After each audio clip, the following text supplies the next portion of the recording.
des milliardaires, mais des 100K par an, je vois pas pourquoi ça n'existerait pas. Mais en fait, nous, on est communistes. Alors, être communiste, c'est quoi? C'est considérer que on peut établir une société qui sorte de la pénurie et qui soit une société où on ne manque pas. En fait, l'immense majorité des produits ne manquent pas. C'est-à-dire que, je sais pas, de la farine, par exemple, des soins. Il y a tout un tas de choses en France qu'on peut organiser de manière à ce que ça ne manque pas. Et à partir du moment où ça ne manque pas, on n'a pas besoin d'avoir un marché pour les répartir. Le marché, c'est un mode de répartition de la pénurie. C'est-à-dire, comme il n'y en a pas assez pour tout le monde, bah, il faut que les gens disent qui peut payer le plus. Donc on a besoin d'argent.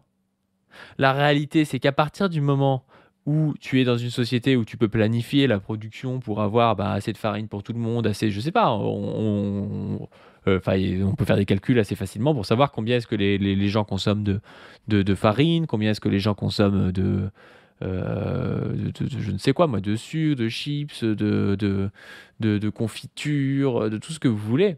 À partir du moment où on arrive à planifier tout ça, eh ben, on n'a pas besoin de passer par le marché. C'est-à-dire que les gens arrivent dans une boutique, je sais pas où il y a de la farine, ils se servent, ils se cassent avec leur farine, ils utilisent leur farine. Sauf que comme les gens sont matrixés par le capitalisme, ils pensent que si on fait ça, les gens ils vont prendre 50 paquets de farine pour les revendre. Mais en fait, si tu n'as rien à accumuler, quoi. Tu ne peux pas accumuler parce que ça n'a pas d'intérêt, tu ne vas pas le faire. Donc tu te retrouves avec la seule gestion qui peut être différente de ça, c'est la gestion des biens rares. Il y a des biens qui sont intrinsèquement rares. Par exemple, une place de concert, c'est intrinsèquement rare. Ça, c'est différent. Tu peux pas du coup dire chacun se sert parce que ok, je vais aller me servir de farine, ok, je vais aller chez le dentiste parce qu'il y a assez de dentistes, je vais prendre un rendez-vous, ok, tout ça j'ai pas besoin de payer. Les biens rares, c'est différent. Les biens rares, il faut trouver un mode de répartition de la valeur. Alors si vous considérez que le meilleur mode de répartition des biens rares, c'est le fait de l'objectiver avec de l'argent, c'est votre problème. Moi je considère que c'est pas le cas. Moi, je considère que quand, par exemple, tu as un concert et qu'il n'y en a pas assez pour tout le monde, un mode de répartition au hasard ou un mode de répartition premier arrivé, premier servi est plus intéressant que de dire, en fait, on va mettre les places sur le marché et Bernard Arnault pourra acheter toutes les places qu'il veut parce qu'en fait, il a pour lui quelque chose qui est rare et qui coûte cher, en fait, ne coûte rien pour lui. Et puis pour quelqu'un, par contre, qui est super fan de la personne qui passe en concert mais qui n'a pas l'argent, il ne pourra pas le voir. Je trouve que c'est pas normal, par exemple. Tu vois. Oui, on pourrait faire plus de concerts, mais il y a des choses qui seront toujours intrinsèquement rares. Que ce soit de l'art, que ce soit des trucs artisanaux. Moi, par exemple, j'aime bien le vin. Et il y a des domaines qui intrinsèquement font du meilleur vin. Il y a des parce que leur terroir est meilleur, par exemple. Donc tu peux pas en avoir de manière infinie.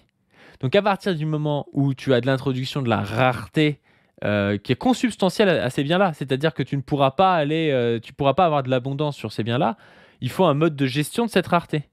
Vous pouvez considérer que le meilleur mode de gestion, c'est le marché, et c'est de dire que les gens qui ont plus d'argent, du coup, pour eux, les choses ne sont pas rares, parce que la rareté, elle est dans le mode de production capitaliste, elle est purement subjective.